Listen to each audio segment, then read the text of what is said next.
A very special guest joining us today. I was excited to find out it was we've been waiting for him to come on. And without further ado, let's bring him on. Good blocking on the perimeter, and that opens it up for Tyler Scott. It is Lions Week. That's right. This is the world that we're living in now. It is Lions Week. This is the week that we're actually looking forward to. So I'm anxious to get started with the show. So let's bring on the man of the hour, Tyler Scott of the 3-7 Chicago. 3 wins, baby. We're building back. I feel, you know what? I don't know about you. First of all, how are you? How are you? I'm good. Your weekend was good? Yeah, no, it was great. It was great. Had a little mini bye. It was good. Good recovery, mentally and physically as well. So yeah, I feel great. Yeah, I love that you have that opportunity to take a little bit of a time off. I don't know how much football you watch over the weekend, and I'm not. Listen, this isn't a quiz or anything like that. That's all I did. But here's my thing, and I don't mean this to besmirch anybody, but the more I watch football, and the more I watch some of these teams.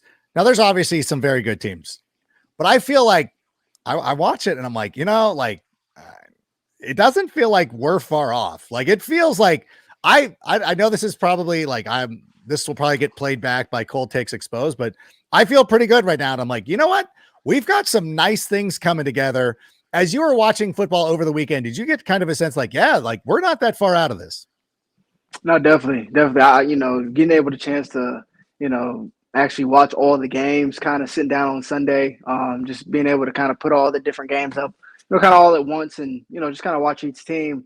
You start just kind of looking, critiquing and, kind of comparing yourselves to different teams, their strengths, their weaknesses, and, seeing where do they lack, where they're strong at, how do our players match up, how does our scheme, those type of things, play style, all those things match up. And the biggest thing that, me taking away is, also this is from a rookie mindset as well. Like just looking, it's like, man, this is the NFL, man. And, you watch some of these games, it's like, wow, it's like teams win that you don't think that, would win or, teams just match up, against each other that maybe it was just a different matchup. It was just the right matchup or, you just see different things across the league where it's like, wow, it's really any given Sunday. And, it's just like how tight the competitiveness is, each week. And, I was sitting there talking with my fiance, just kind of watching some of these games and, you have the NBA, you have the, the MLB, kind of the three, and opposite the NFL, kind of the three major, kind of sports here in America. And, they're not like football in the way of each game matters. Like, when you're looking at the NFL, like each game, each week, like matters. And then it's even, they matter even much more, when you're looking at the divisional games. It's not like the NBA where you can go and, take a night off or I wasn't feeling it this week, or this game, and just kind of take nights off. The MLB where you got a long, 160, 2-game season and you're just kind of, you can take a rest here and there. Like in the NFL, it's like you only have a certain amount of opportunities and, you just see how much, things matter. And, I think that's just the cool thing about the sport and about the game. And, you can't lollygag, you can't just go out there and just kind of like the NBA, you can go and maybe stand in the corner for a couple possessions and catch your breath. You can't do that in football. You'll get exposed. You'll get exposed. And, it's a game that you have to bring at every play. So I was just kind of not just only comparing teams, but just kind of looking back at the product of the NFL and just kind of giving the kudos too for that. Just, our Thursday night game was a great game. And then, you had the Sunday night game, which was a great game between the Raiders and the Jets. And then also another great game last night with the Broncos and, the Bills. So, just a great product, the NFL's put out. And even across the board Sunday where we had like one of the most, one score games / field goal games that you had in a while. So, just kind of admiring the product of the NFL as well.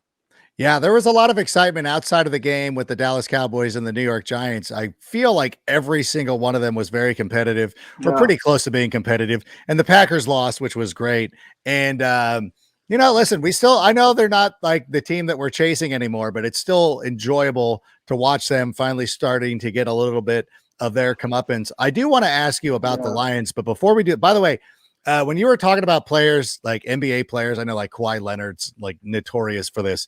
The only guy in the NBA who never takes time off, LeBron. I know you would appreciate that. I know Okay, I know you wanted to say it and you didn't want to. You're first of all, you're pushing it by not. You gotta realize the Chicago Blackhawks have one of the most exciting hockey prospects since, I don't know, Joe Sakic or somebody like that. Eric Lynn, Sidney Crosby, baby. So you gotta make sure you mention the NHL, like, yeah, NHL, baby. Like, because it's now a big thing in Chicago once again, although it was not too long ago. So note to that. I will say though, I think LeBron just took a night off. No, but he's 40 now. I think he was hurt. I know he was. Finally. It was one of those things where it's like, okay, because he didn't play versus the Rockets. He's hurt. It's load. It's not load management. It's not. It's not. It's a legitimate injury. If he's not playing, he's hurt. It's not like, I was at I just needed some time off. Like, no. He's injured. If LeBron's not playing, listen, I'll get with you with LeBron. I do want to talk to you about the Lions, but before we do that, we have a very special guest joining us today. I was excited to find out it was we've been waiting for him to come on, and without further ado, let's bring him on. It is our friend Jeff. Oh my gosh, your business. He's on. So I got a bone to pick. Oh my gosh. So this is I was getting ready about an hour ago to listen to my favorite podcast, the Tyler Scott Show, and I'm listening. I'm walking to pick up my dog, and I'm into it, and I'm like, all right, it's weird. It's like 3 minutes in. He hasn't said anything about the great 4th and 6 catch. I'm like, all right, 7 minutes in, and so I'm like, I must have missed it. So because I was walking, so I went and rewinded it and re-listened to it, and 35 minutes and 4 seconds in is when it comes up. And it didn't come up until Tyler brought it up. And he's the most humble guy ever. So he wasn't even bringing it up to do a humble brag. He was just telling the story. So Adam, I can't believe that he didn't bring it up. The best catch of Tyler's young career. And this segment, by the way, is brought to you by the Game Room at Chicago Athletic Association. Oh my gosh.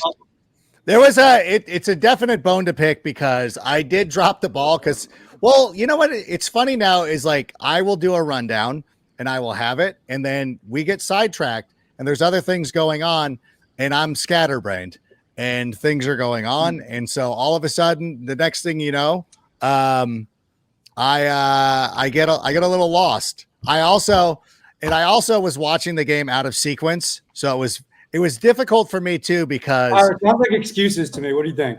There's a lot of excuses. You know what? Here's what I'll be perfectly honest with you. I watched that game in spurts because it was a Thursday night game.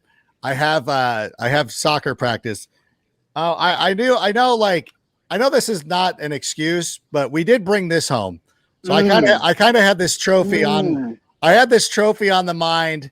So I was scatterbrained on Friday, trying to get everything. I'm gonna turn the mic on you, Adam. As a Chicago Bears fan and as a huge Tyler Scott fan that you are, what went through your mind when you saw the catch was made? Because at the moment, my guess is from watching on TV myself, you couldn't tell the jersey number at first. So tell me what went through your mind as you saw the catch. Yeah, you know what?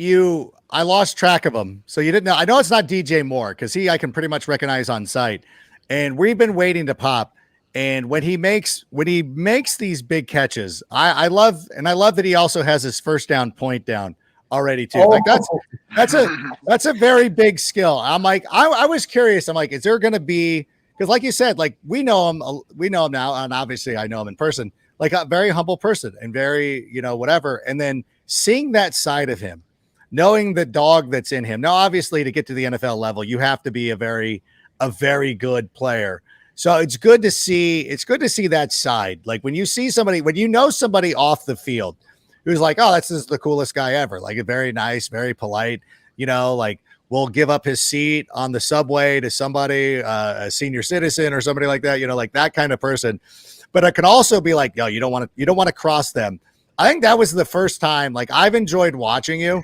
But when you showed the emotion, it's like, yep, we're here now. Like it's now like as you were talking about watching the NFL and you're looking around the league and you're like, this is the NFL. That is a very much a come to the NFL moment. You jumping 6 feet in the air to basket, catch one that was right here in front of you. That's not a come to the NFL moment. picking up a fourth down and then emphatically signaling it like you're Ed Hockley, or now it's Sean Hockley. That is the come to the NFL moment. The next thing that we're missing is the touchdown. Once we get the touchdown, that is going to be it. That cements it and everything. So yes, there were some times, much like my coaching career of doing youth soccer, there are things that I go back because I'll listen to the show because I'm trying to get better at this myself, and I'm like, what an idiot I am. Like I really just, what a meandering, like sometimes we get so caught up in talking about other things, and I'm like, I'm doing you the worst disservice of all time. On that note, I'm going to leave you guys. Adam, you have 9 minutes and 37 seconds left with Tyler. Goodbye. All right. Listen. Great. My favorite podcast, the greatest podcast out there. Tyler, I guess it's winter in Chicago. You switched to the winter hat. Yeah. It's getting cool. I'll see you, Jeff. So that's what Jeff was upset about. I knew there was something coming, and I'm like, and I almost had a feeling. I'm like, there are times like, listen, you play games, you have a practice, and you're like, that wasn't my best. And I'm like, we should have let off with it. Well, we also talked about how wide open you were on that one play. And I didn't realize like how big of a thing. I think Baldy did a breakdown. I think there was a lot of stuff going on about that. So I don't know. I felt like I shortchanged you, and I got too wrapped up in the Bears winning. And so I apologize. You called Jeff. That's the ultimate. That's the ultimate. The goal right there is the win. Yeah, and what that was like going forward. So I apologize. I'm sure that you left the show last week going like, Adam is so unprofessional. Like, how dare he? Of course, how dare he not sit here and address this awesome play? I do want to ask you though about the Detroit Lions in the time that we have left, because you said you were sitting there watching the games, and obviously you can't look at a game like, well, we held the Chargers to this many points or anything like that. But as you were watching the Lions play the Chargers in easily the most entertaining contest of the weekend, what were your impressions? Yeah, just to piggyback kind of like off that last statement, that's kind of what I mentioned there, like with the matchups. Sometimes the game of matchups, and sometimes, they may not have had a good matchup with us, and they may have had a better matchup, against them, whether it be scheme, players, one-on-one. So, good point there. But just watching, I think the first thing that stood out was just that running back duo that they have over there, and Montgomery and Gibbs. They started the game off hot. Jamar, he had 2 touchdowns, and then seeing Ryan, he went for a nice little 75-yard touchdown, and seeing how aggressive they were, just going for it, multiple times on 4th and 5 and 6, and they're just handing the ball off. And just kind of what Dan Campbell has done over there from last year to this year, and just kind of seeing, really, personnel hasn't changed the whole bunch, especially looking at that front seven. But I think the biggest thing that I've seen is just kind of a culture shift, there. And you can see it for sure from last year to this year, just the shift of culture that has kind of taken place, in that building. And, they're playing good football. They're playing good football across the board. And, offensively and defensively, Jared Goff leading the way. And like I said, the duo, they got, they got Hutchinson over there as well, who is kind of like a lesser version of maybe like a Max Crosby-ish type of player, kind of stiffer guy. But you got him, you got Pascal, down there. You got the linebacker core who's been together. And then I think they kind of switched some things up there in the back end. They got Sutton, over there, who I think he was with the Steelers last year, I want to say. Yeah. And then, just kind of looking at their back end. Not overly impressive, but, they get the job done. But, yeah, I think just looking at their whole team, like they're a solid football team, and they've been playing good football, the whole year. So I think it'll be a good matchup. I don't know if they faced anyone, quite like our defense, especially with the way they've been playing. I think over the last, 6 or so games, I think we're number 1 in the league in defense as far as rush defense. Right now, as far as yards per carry, like our defense have been balling. They didn't even give him a touchdown last game. We had a special teams touchdown given up, and then field goal. So the defense has been, really holding their own. So it'll be a really good matchup to see this week, especially kind of with the running back duo that they have, and just how good our defense, how good our defense have been, rushing as far as against the rush wise. So it should be a good matchup for sure. The defense not giving up a touchdown was something we discussed. Your amazing fourth down catch. No, but we did talk about the defense. So at least we got that in last week. What about, I love the way the defense is played. What about David Montgomery? Obviously to Bears fans, I still like David Montgomery. When he went to the Lions, it's not like he went to Green Bay. So I was like, okay. I mean, I would have preferred he'd done the Matt Forte and gone to the Jets, gone to the AFC, but okay, you want to stay in the division, you want to play for the Lions, do what you got to do. The buzz around the building, are there people like, are we looking forward to playing David Montgomery, or are people, have they talked about it? Is it even brought up? Because I know, like, for us, we're like, revenge game, David Montgomery. But do the players even care about that? I mean, obviously you weren't his teammate, but what about players in the building? Yeah. Well, first thing is, correction on the running back. I was thinking of my former teammate, Ryan Montgomery, who actually plays in Cincinnati now. So shout out to Ryan Montgomery. Okay. Actually just scored this past week.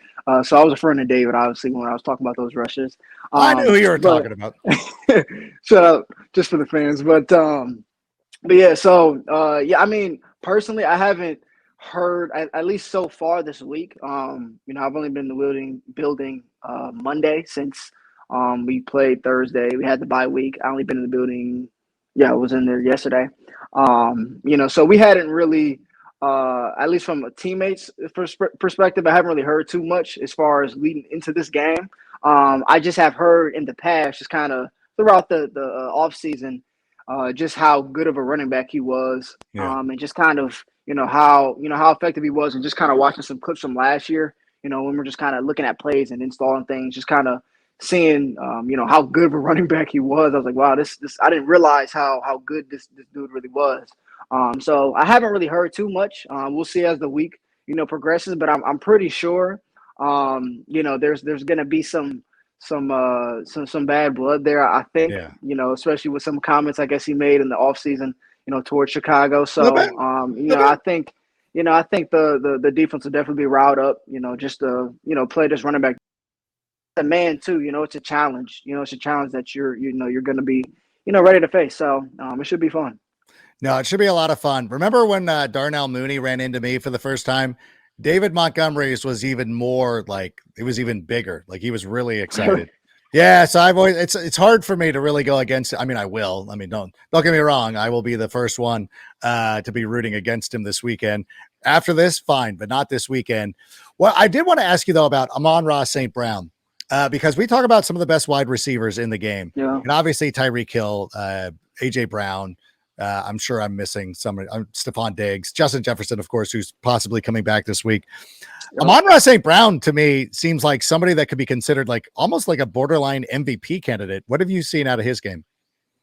Yeah, no, just similar to me as far as coming out being a fourth round pick guy. Coming out and being kind of overlooked, having that type of chip on his shoulder. I think that's the biggest thing that I've kind of noticed of him, not just this season, but just kind of following him. It's just kind of the chip he has on his shoulder in his day-to-day grind. He talks about how he practices. He talks about how he knows every name of the person that was taken before him. He talks about how he catches 203-4 passes, after each practice. And, just kind of his dog mentality mindset of just willing and wanting to be great. Is something that has stood out to me for sure, that I've kind of followed him, just kind of watching his, career progress, and just how effective he's been, and kind of one of the most underrated, receivers. Even me just kind of looking at, being fairly new to the position, coming out of, college, and just kind of within college, just kind of like, oh, like you hear about him, but it wasn't like, he wasn't like a Devontae Adams type guy, so to speak. Right. But you just kind of heard like, oh yeah, this guy's pretty good. But now, like being on the stage and kind of really, honing in and recognizing the greatness that's, kind of around. And he's definitely one of those guys this year, just looking at his numbers. He's been putting up some really good numbers, this year. And just every time I turn the TV on or I watch the lines, he's somebody that stands out. He gets the ball in his hands, he gets open, and he gets in the end zone. So he's had a great year so far. And hopefully, I might hop on their show, because his brother, I guess they have a show they do together. EQ, they have a show they do every week. So I'm gonna have to hop on if we win and troll them a little bit. Yeah, absolutely. Do that. You know what? This week too, because on the NFL Fantasy Live show, we always have to pick like who's going to be the number one wide receiver. And they're like, do you want to say Amon-Ra St. Brown? And I'm like, do you know who they're playing? Like, I'm not saying that. I'm going to say AJ Brown. Like, that was me. Right. Listen, I know we got to let you go. I feel really good about this week. I know, like, we talked about this on Friday. This is one of the things we actually talked about on Friday, is stringing together wins and trying to get now finally starting to build some momentum and get back-to-back wins. I think we're going to do it. I think people have been really blowing up the Lions. I think it's time for the Bears to step up and take it. And I think that, again, as I make my game picks, it should be no shock I'm picking the Bears. Sure. And that's all I got. So listen, I know you got to go. I thank you for being here. Thanks to Jeff for rubbing it in my face.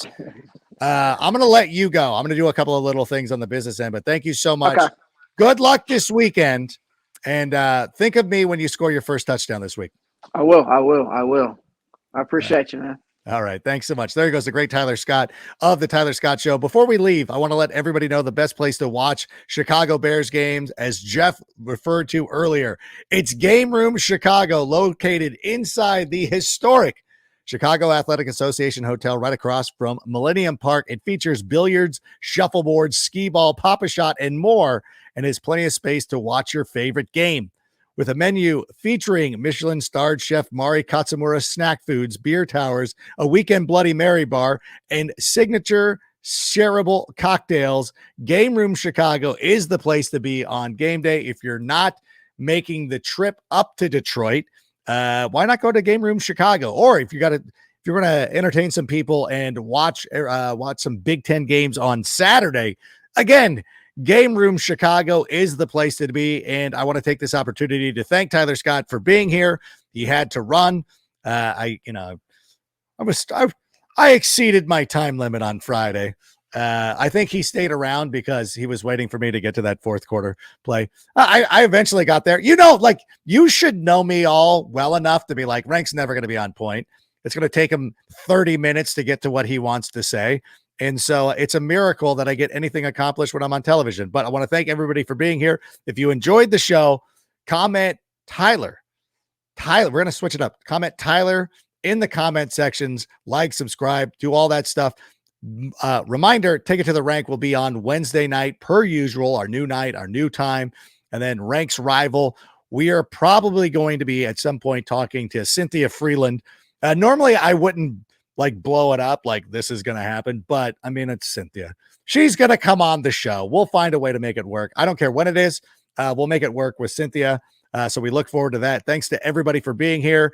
And until Take It to the Rank, have a good time. Bear down. And Sammy, go ahead and play us out. And that's a wrap. Hope you don't miss us too much until next time. Follow the Sick Podcast with Adam Rank on YouTube, Instagram, Facebook, Google Play, and Apple Podcasts.